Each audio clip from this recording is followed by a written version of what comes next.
आज के इस वीडियो में हम बात करेंगे difference between mitosis and meiosis. तो कौन कौन से मुख्य अंतर हैं जो समसूत्री विभाजन और अर्धसूत्री विभाजन में पाए जाते हैं। तो हम एक तरफ लिख लेते हैं माइटोसिस। बीच में हम इसको एक लाइन के द्वारा डिवाइड कर देते हैं और इधर लिख देते हैं मियोसिस।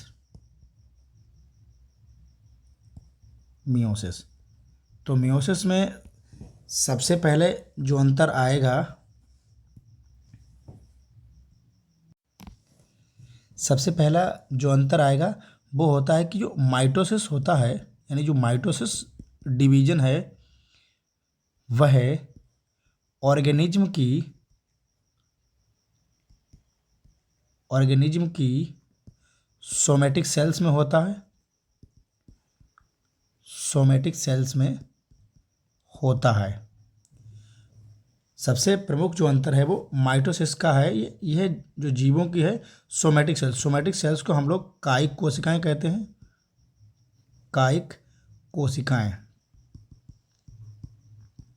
कायिक कोशिकाओं में होता है। अगर इसका जस्ट अपोजिट हम देखें तो मियोसिस जो होता है, मियोसिस जो डिवीजन होता है वो रिप्रोडक्टिव ऑर्गन्स में होता है। रिप्रोडक्टिव ऑर्गन्स में होता है, अर्थात हम कह सकते हैं यह जर्मिनल सेल्स में होने वाला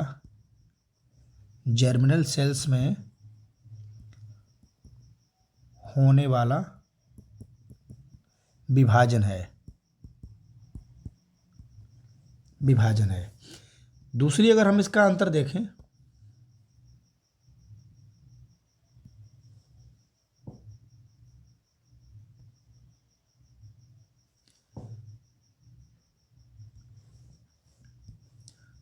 दूसरा इसका अंतर है तो यह जीवों में यानी ऑर्गेनिज्म में जीवन पर्यंत चलता है। जीवन पर्यंत होता है या चलता है, जिसमें जीवों में या जिसके द्वारा भी कह सकते हैं हम कह सकते हैं कि जिसके द्वारा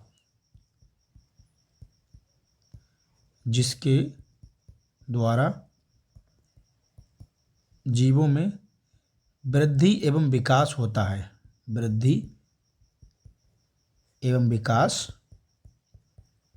है। परंतु जो मियोसिस होता है यह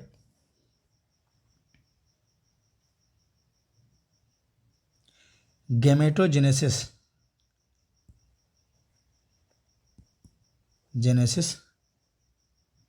के समय होने वाली क्रिया है या विभाजन है। गैमेटोजेनेसिस से तात्पर्य है कि युग्मक जनन। गैमेटोजेनेसिस इसे हम कहते हैं युग्मक, अर्थात यह जो है जर्मिनल सेल्स में होता है, जिससे स्पर्म एंड ओवम बनते हैं और इन्हें कहते हैं हम गैमीट्स का फॉर्मेशन होता है। और जबकि माइटोसिस में यह जीवन पर्यंत होता रहता है, जिससे जीवों की वृद्धि एवं विकास की क्रिया संपन्न होती है। नेक्स्ट डिफरेंस अगर हम देखें, यहाँ फिर से लिखें कि ना लिखें कोई ज़रूरत नहीं है। माइटोसिस फिर से लिख देता हूँ और यहाँ लिख देता हूँ मियोसिस। दो अंतर हम मुख्य जान चुके हैं। तीसरा जो प्रमुख अंतर होगा वह होगा इस विभाजन में कम समय लगता है। अर्थात जो विभाजन होता है उसमें कम समय लगता है, लेकिन अर्धसूत्री विभाजन में या मियोसिस में ज़्यादा समय लगता है।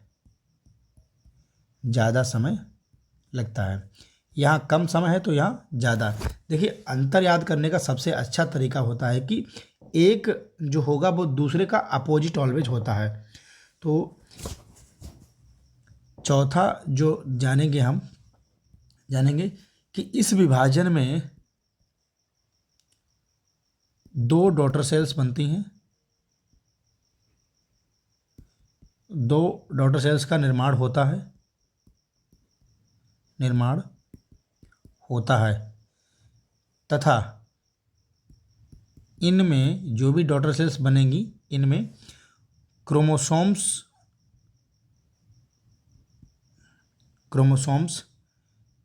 की संख्या समान रहती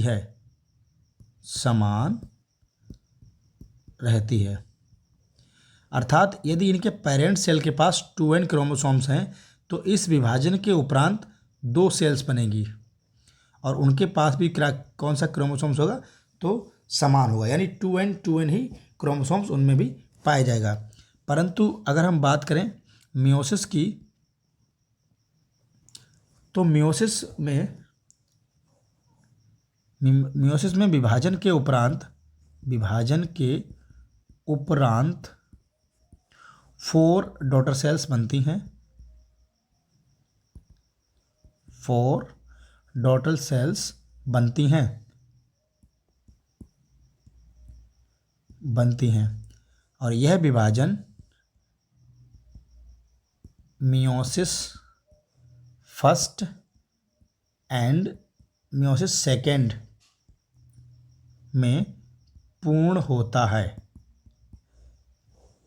अर्थात इसके पेरेंट सेल्स जो हैं वो 2n होते हैं और इनसे जो बनने वाली सेल्स जो होती हैं उनमें क्या क्रोमोसोम्स आएंगे, n डिवाइड हो जाएंगे। अर्थात गुणसूत्रों की संख्या इस विभाजन में गुणसूत्रों की संख्या आधी रह जाती है। अर्थात जो भी पेरेंट्स सेल्स के पास क्रोमोसोम्स होते हैं वो अपनी संख्या में हाफ यानी आधे रह जाते हैं, 1/2 हो जाती है। जैसे 2n था तो n डिवाइड हो जाता है। नेक्स्ट नंबर अगर हम इसका देखें तो 5 नंबर पर हम लिखेंगे कि यह विभाजन एसेक्सुअल रिप्रोडक्शन के समय होता है। एसेक्सुअल रिप्रोडक्शन के समय होता है, जबकि मियोसिस जो है वो सेक्सुअल रिप्रोडक्शन के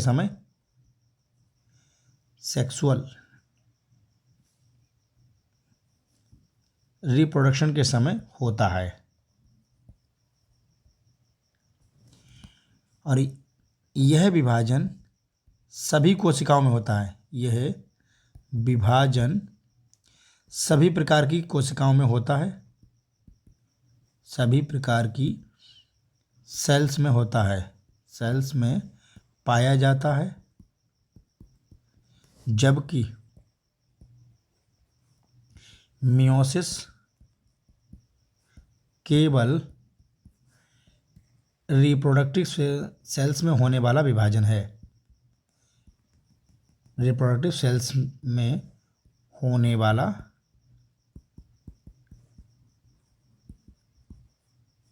विभाजन होता है। इसके बाद 6 नंबर पर अगर हम देखें तो इसमें जीवों में ग्रोथ एंड डेवलपमेंट होता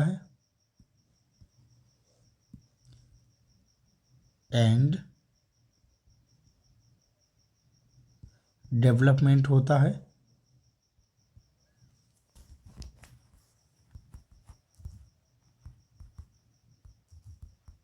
जबकि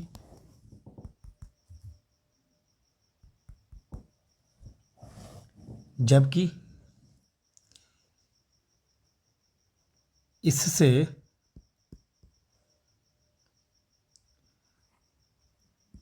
genetic diversity and sexual reproduction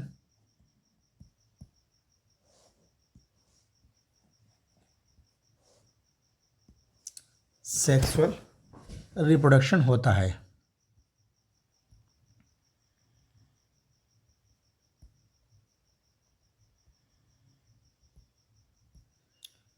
reproduction होता है। तो इसके अतिरिक्त कुछ इम्पोर्टेंट नेक्स्ट अगर हम देखें 7 नंबर, तो इस प्रकार के विभाजन में क्रोमोसोम्स का डिप्लॉयड होना आवश्यक होता है,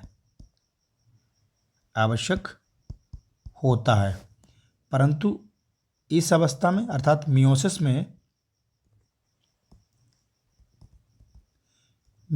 में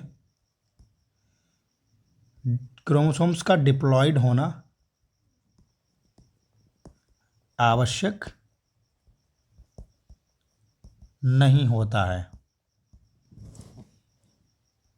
अगले अंतर की अगर हम बात करें तो इसकी प्रोफेज जो स्टेज होती है वह शॉर्ट होती है, परंतु मियोसिस में प्रोफेज स्टेज सबसे बड़ी होती है, जो कि डिप्लोटीन, लैप्टोटीन, जाइगोटीन, पैचिटीन तथा डाइकाइनेसिस में पूर्ण होती है। इसके अतिरिक्त अगर हम बात करें 9 नंबर पर, तो समजात क्रोमोसोम्स यानी होमोलोगस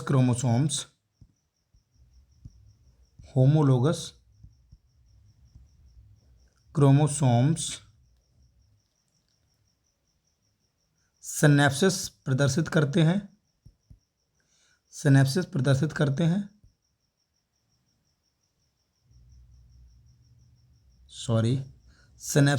नहीं प्रदर्शित करते हैं, यहाँ लिखें नहीं प्रदर्शित करते हैं,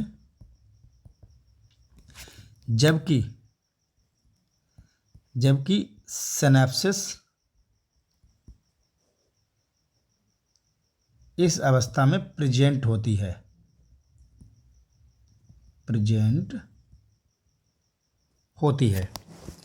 इसके अतिरिक्त मोस्ट इम्पोर्टेंट यहाँ पर जीन विनिमय यानी क्रॉसिंग ओवर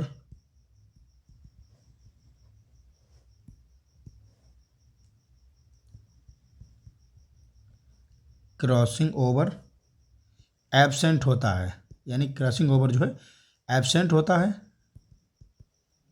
जबकि मियोसिस में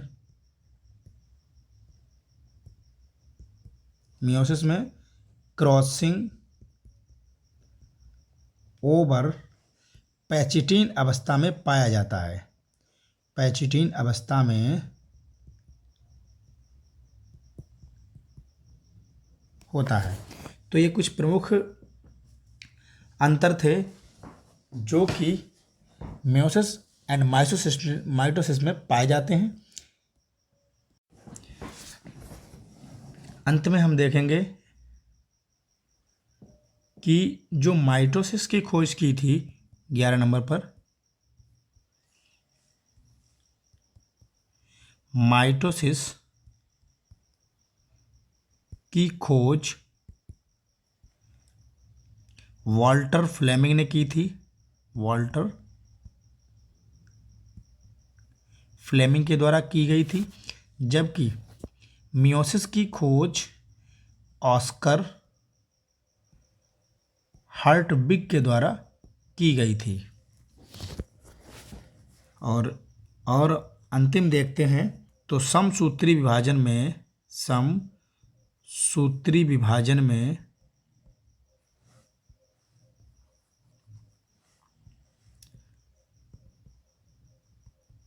माइटोसिस में haploid and diploid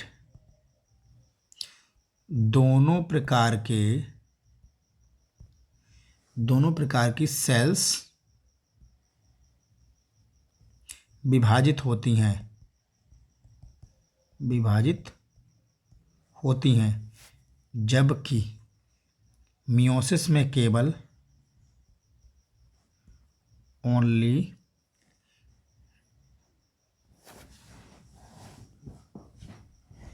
diploid sales में ही विभाजन होता है।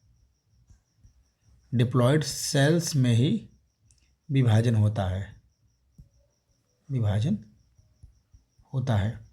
तो स्टूडेंट आज के लिए बस इतना ही। मिलते हैं अगले वीडियो में। यदि वीडियो पसंद आए तो चैनल को लाइक, सब्सक्राइब और अन्य मित्रों के साथ शेयर अवश्य करें। इसी के साथ बस